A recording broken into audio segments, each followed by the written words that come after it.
How did Edwardian women, even as young as 13, have hair so long it touched their feet? And why do we rarely see such lengths today? So, why don't we see hair touching the floor anymore? I mean, unless you're Rapunzel or auditioning for a Disney movie. When I began studying Edwardian hair care, I realized their routine was completely different from what we do today. And interestingly, I noticed that I, too, had been following some of their hair care practices without even realizing it. Thanks, Mom. She has been using similar methods for years, and I have also adopted them, combining historical techniques with modern research and knowledge. In this video, I'll take you through the secrets of Edwardian hair care, the natural methods they used, and how their practices helped them achieve such incredible length and health.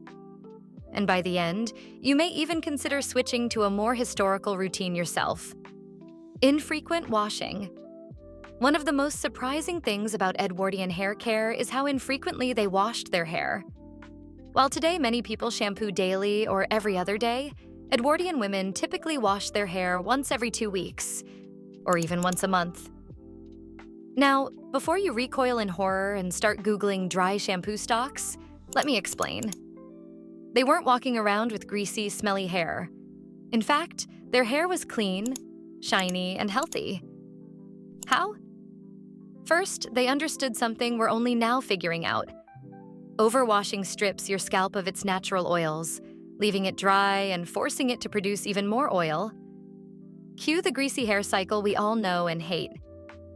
Instead of shampooing every other day, they relied on dry brushing with a boar bristle brush to distribute those natural oils from root to tip.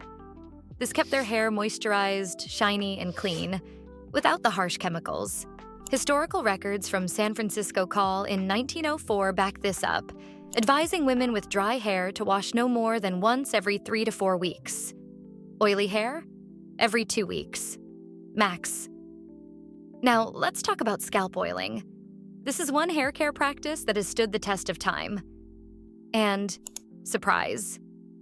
Surprise, it's still used in many cultures today, like in India. Edwardian women weren't using all those chemical-laden hair products. Instead, they relied on natural oils to nourish the scalp and encourage growth. Sweet almond oil was a fan favorite, praised for its lightweight feel. Castor oil was known for its thickening and strengthening powers. And oils like coconut and olive oil kept the scalp hydrated and healthy. Some women even infused their oils with rosemary or lavender, not only for their amazing scent, but also for the extra nourishment they offered. But here's the kicker. It wasn't just about slathering the oil on and calling it a day. Massage was the real secret. Edwardian manuals recommend using the balls of your fingers, not the tips or nails, to gently massage the oil into the scalp. And get this? They also suggested lifting the hair while massaging to allow air to circulate. This promoted blood flow, making the scalp healthier and stimulating hair follicles. According to the St. Paul Globe in 1902, this helped improve overall scalp health. Basically, the more circulation, the better the hair.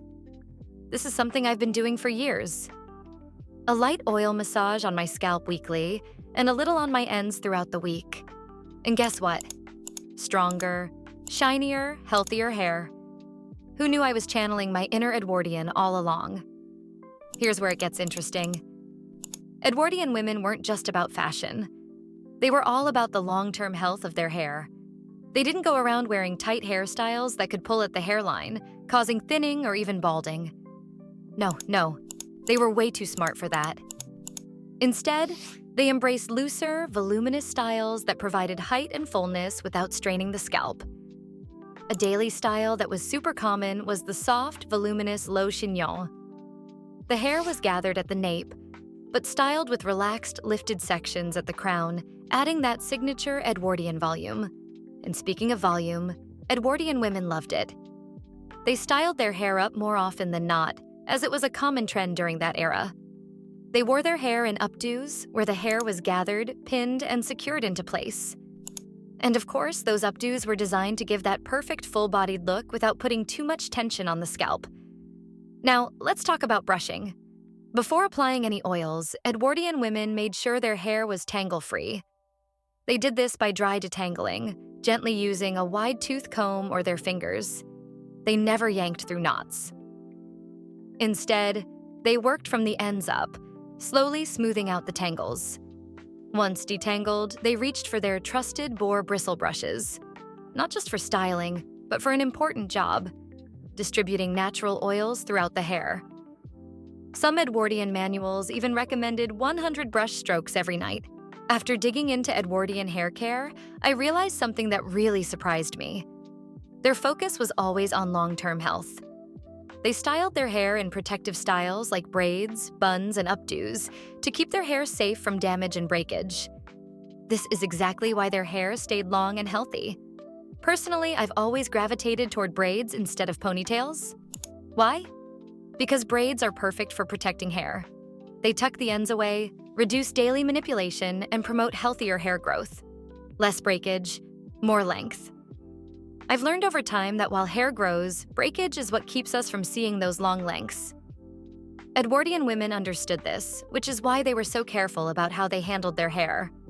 They didn't rush through detangling.